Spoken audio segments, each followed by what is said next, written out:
అందరికీ నమస్కారం. Welcome back to Bhagavadgita series with Pradayani. Last ఎపిసోడ్లో దుర్యోధనుడు బయట కనిపించే బలాన్ని మాత్రమే చూసి అసలు ముఖ్యమైన దాన్ని ఎలా మిస్ అయ్యాడో మాట్లాడుకున్నాం. మరి ఈ రోజు ఎపిసోడ్ 5లో మనలో చాలా మంది చేసే ఇంకో కామన్ మిస్టేక్ గురించి మాట్లాడుకుందాం. గీతలో ఈ సందర్భంలో దుర్యోధనుడు తన సైన్యంలో ఉన్న యోధుల గురించి చెప్తూ ఉంటాడు. భీష్ముడు, ద్రోణాచార్యుడు అండ్ అతడు కర్ణుడి పేరును కూడా ప్రస్తావిస్తాడు. నిజానికి ఆ సమయంలో కర్ణుడు యుద్ధరంగంలోనే లేడు. ఎందుకంటే భీష్ముడు యుద్ధం చేసేంత వరకు తాను యుద్ధంలోకి రానని కర్ణుడి ముందే చెప్తాడు. అయితే లేని కర్ణుడి గురించి ఎందుకు మాట్లాడాడు? ఎందుకంటే కర్ణుడు అతని స్నేహితుడు, అతని మనిషి. కొన్నిసార్లు మనకి దగ్గర వాళ్ళంటే ఇష్టం ఉండటం వల్ల వాళ్ళ వైపు మాత్రమే చూడటం మొదలు పెడతాం. అదే ఇక్కడ కూడా జరిగింది. అంతేకాదు, భీష్ముడు కూడా దుర్యోధనుడి వైపే ఉన్నాడు, అతని కోసమే యుద్ధం చేస్తున్నాడు.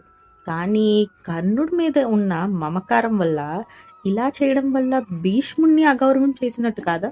నిజానికి ఇది మన జీవితాల్లో కూడా జరుగుతూనే ఉంటుంది. ఇద్దరి మధ్య గొడవ జరిగింది అనుకోండి, వెంటనే ఇతను నా ఫ్రెండ్ కాబట్టి ఇతనే కరెక్ట్, మరో వ్యక్తి ఏం చెప్పాలనుకుంటున్నాడో కూడా వినం. లేదా మన ఫ్యామిలీ మెంబర్ ఏదైనా తప్పు చేసినా వాడు ఇలా చెయ్యడు అని వెంటనే సపోర్ట్ చేసేస్తాం. ఎందుకంటే మనం నిజం వైపు నిలబడడం లేదు, మనకు దగ్గరైన వ్యక్తి వైపు నిలబడుతున్నాం. కానీ ఒక ప్రశ్న, ఎవరినైనా ప్రేమించడం లేదా సపోర్ట్ చేయడం అంటే వాళ్ళు చేసే ప్రతి పనిని సపోర్ట్ చేయాలా? ఖచ్చితంగా కాదు.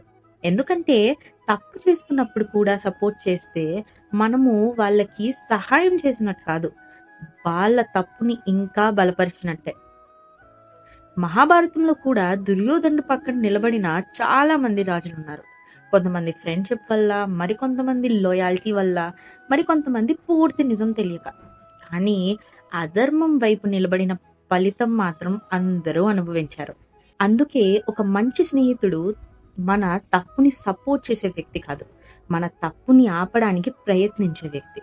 మనం పడిపోతుంటే చప్పట్లు కొట్టే వ్యక్తి కాదు, మనల్ని నిలబెట్టే వ్యక్తి నిజమైన వెల్విషర్. మరి మీ జీవితంలో కూడా ఇలాంటి వాళ్ళు ఉన్నారా? లేకపోతే మీరు ఎవరికైనా ఇలా సపోర్ట్ చేశారా? ఈ ఎపిసోడ్ గురించి మీ థాట్స్, సజెషన్స్, ఇంప్రూవ్మెంట్స్ ఏమైనా ఉంటే నా ఇన్స్టాగ్రామ్ పేజ్ బియాండ్ షైన్స్ కి DM చేయండి. అంతవరకు నేను ప్రదాయిని సైనింగ్ ఆఫ్. నమస్కారం.